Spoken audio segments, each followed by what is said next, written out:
Today we're talking about the 10 best things about living in Utah in no particular order.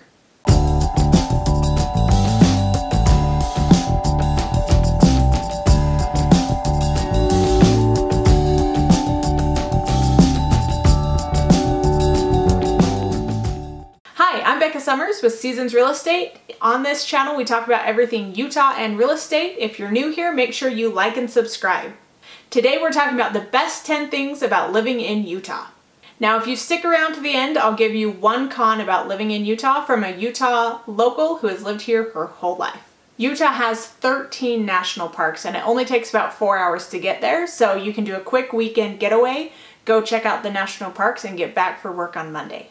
So number 2 is there are 10 world-class ski resorts within an hour of Salt Lake City. So if you love skiing, there's plenty of options to ski. And fun random fact is Utah did host the 2002 Winter Olympics, which tells you how great of skiing facilities we do have.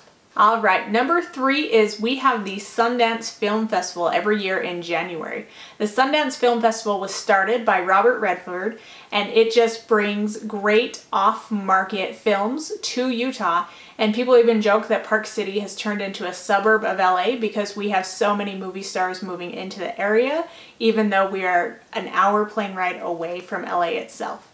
So number 4 is Utah does have a professional basketball team. They were brought to Utah in 1979, and because they're our only professional team, we are all kind of diehard fans of the Utah Jazz. Number 5 is Lake Powell. So Lake Powell is a man-made lake in the southern part of Utah, and it brings over 2 million visitors a year to Lake Powell. It is a great place to get out and relax, and there's a lot of houseboats on Lake Powell, so it's a great adventure for you and your family.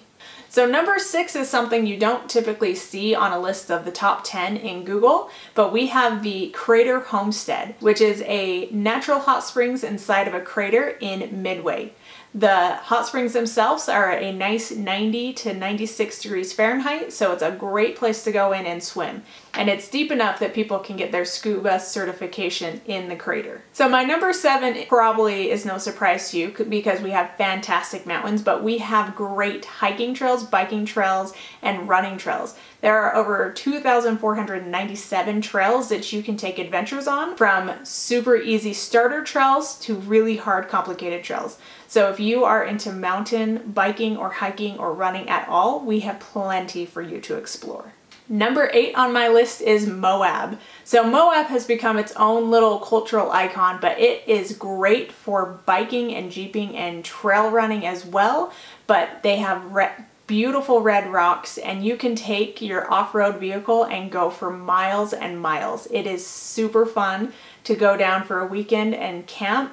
It's a great area to go, take your 4x4 and go camping and enjoy the weekend. Around Easter weekend every year, they have the Jeep Safari in Moab. So if you're not a huge Jeep fan, maybe avoid that weekend because it gets pretty crowded. So Utah used to be home of the Bonneville Lake, which actually covered most of Utah. So it drained about 30,000 years ago, and it has left some pretty cool things in Utah. One thing that has left, which is going to be number 9 on our list, is the Bonneville Salt Flats. This is where people come from all around the world to try and break the land speed record racing on salt. This started clear back in 1914 and still goes strong today.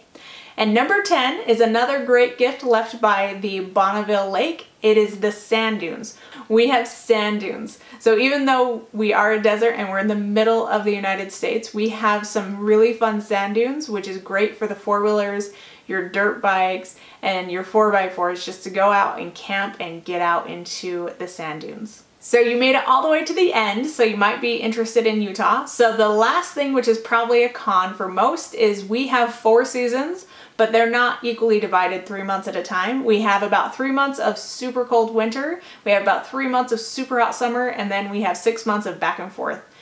Sometimes our springs are super short, and sometimes they're super hot, and it's all over the place. So when you live in Utah, you have to be prepared to have a freezing morning and a super hot afternoon and dress accordingly. If you are looking to move to Utah and you want to know more about this great state, feel free to reach out to me here. I would love to chat with you about Utah.